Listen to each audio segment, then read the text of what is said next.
j'espère que tu vas bien. Je suis Marie-Lise Amiri de Femmes de Feu et aujourd'hui nous sommes là pour notre rubrique Un enseignement pour toi.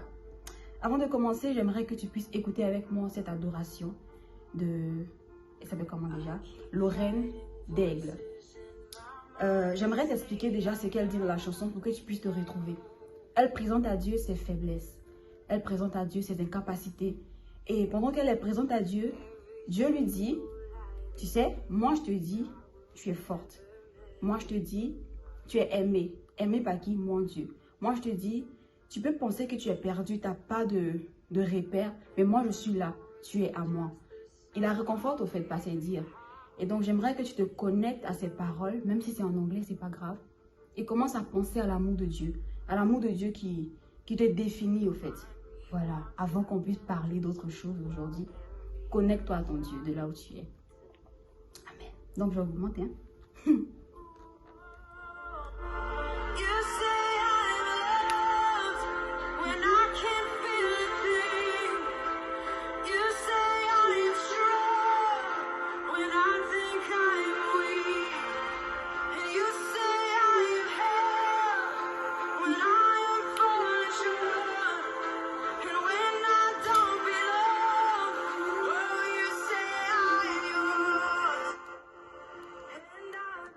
Elle dit, et je le crois. Quand Dieu lui dit, je t'aime, elle dit, je crois. Elle dit, je crois en ce que tu dis que je suis. Et de là où tu es, est-ce que tu crois en ce que Dieu dit de toi? Dieu te dit que ta parole a une puissance. Est-ce que tu le crois?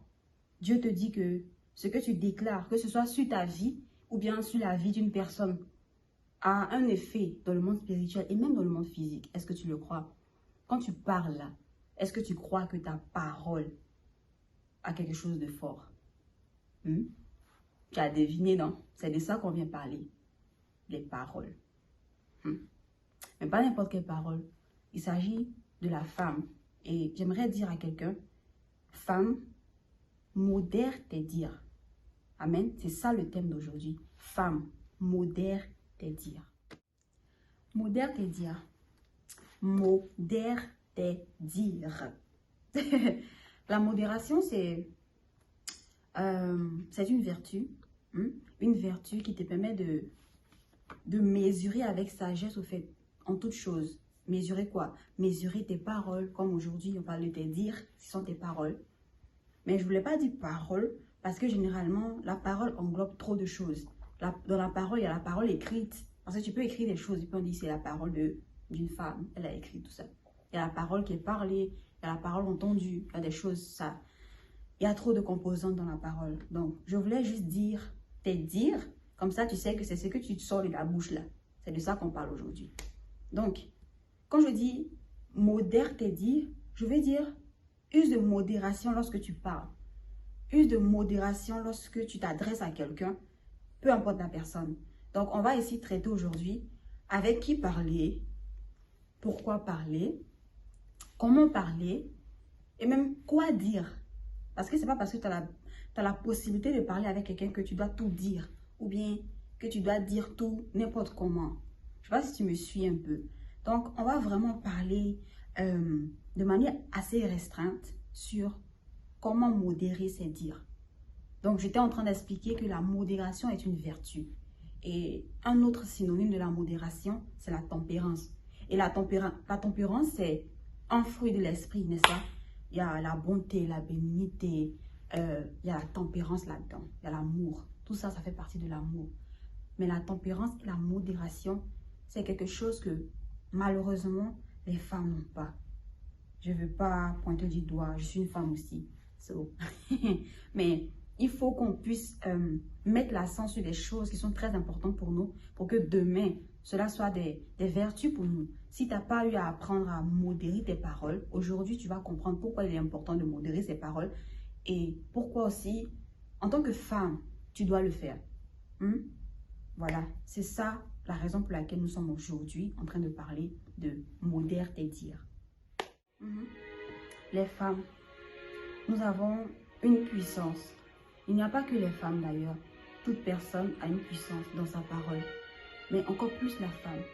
Parce que on n'encadre pas quelque chose en... Oh, je ne sais pas comment on va dire ça. Attendez un moment. On n'encadre pas une chose en laquelle on ne croit pas. Exemple, un enfant par exemple qui est né et tout, et en qui tu as un grand espoir, tu vas plus passer du temps sur cette personne-là, à l'encadrer, non pas ici, non fais pas ça, non fais ici, tout ça, pour que la personne arrive vraiment là où tu l'attendais, là dans le domaine dans lequel toi tu savais qu'il allait exceller, n'est-ce pas?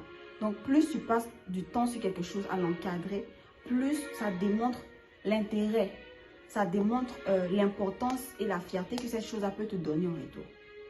C'est pareil. Le Seigneur nous dit beaucoup. Je vais lire les versets tout à l'heure, mais avant, j'aimerais que tu comprennes sa femme.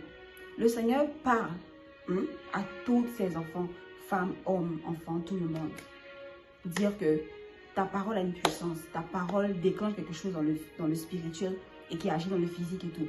Mais aux femmes, il s'adresse particulièrement parce que ce sont les femmes qui sont données, qui sont présentes à la maison pour donner l'instruction. L'instruction que Dieu donne très souvent à ses serviteurs dans la maison, dans le domaine de la maison, c'est la femme qui occupe cette place-là d'instruction. On va lire ces versets tout à l'heure. On dit la femme doit donner des conseils. La femme doit donner des instructions de sagesse. Donc femme, tu as un dépôt de parole en toi qui est déjà là. Comment tu utilises ça? Tu utilises ça comment? Toi, au lieu de travailler ce dépôt-là que tu as, toi tu penses ça pour aller critiquer les gens. Au lieu de travailler ce dépôt-là que tu as, toi, tu penses ça pour parler seulement. Tu sais que plus tu parles, plus tu es dit en moins de force.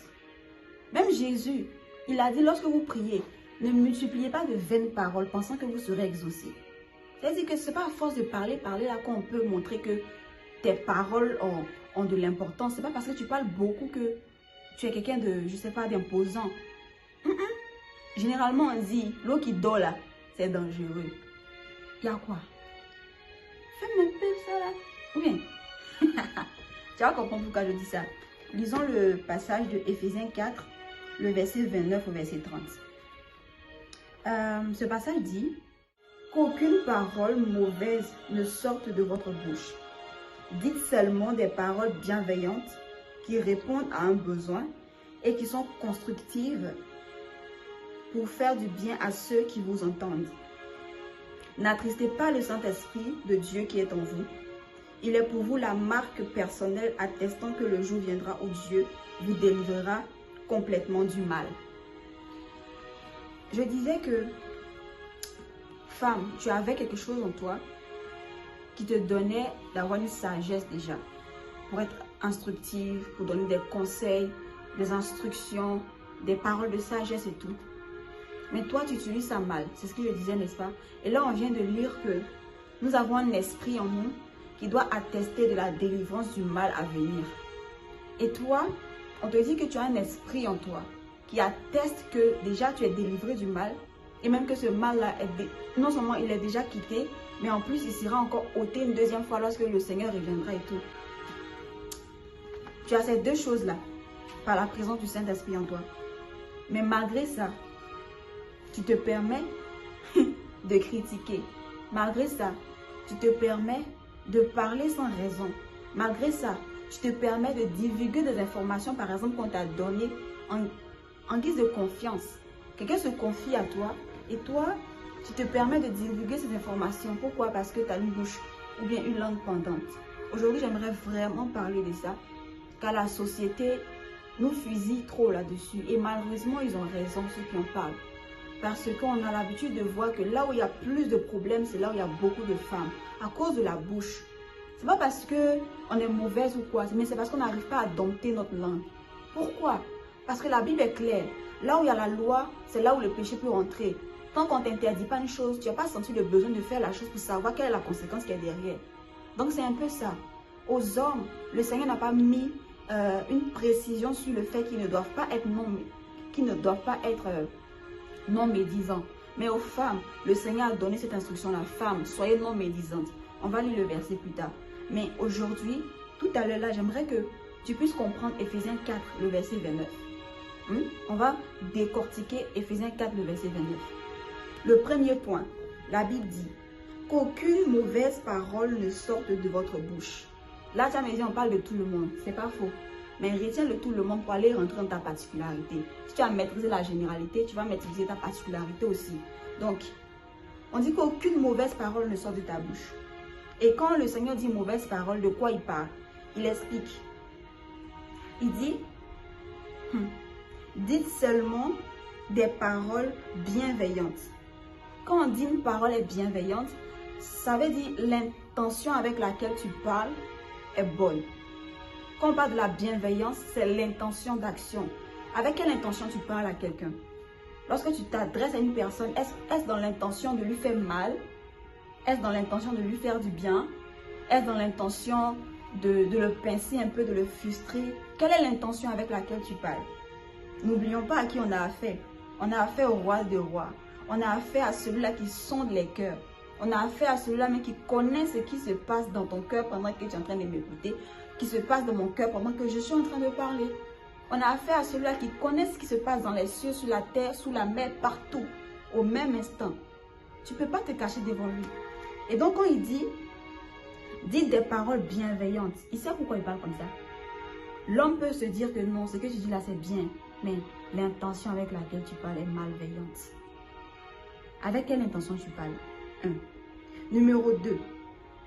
Des paroles qui répondent à un besoin. À quel moment toi tu parles? Est-ce que tu parles quand on ne t'a pas invité? Ou bien, là où on n'a pas besoin que tu parles, là c'est là-bas tu parles? À quel moment tu parles au fait? À tout moment? Est-ce que tu choisis les moments auxquels tu dois parler ou pas? Femme, je m'adresse vraiment à toi. Parce qu'il faut qu'on rééduque notre bouche pour dire les choses lorsqu'il le faut. Le deuxième point, c'est qu'on doit parler pour répondre à des besoins.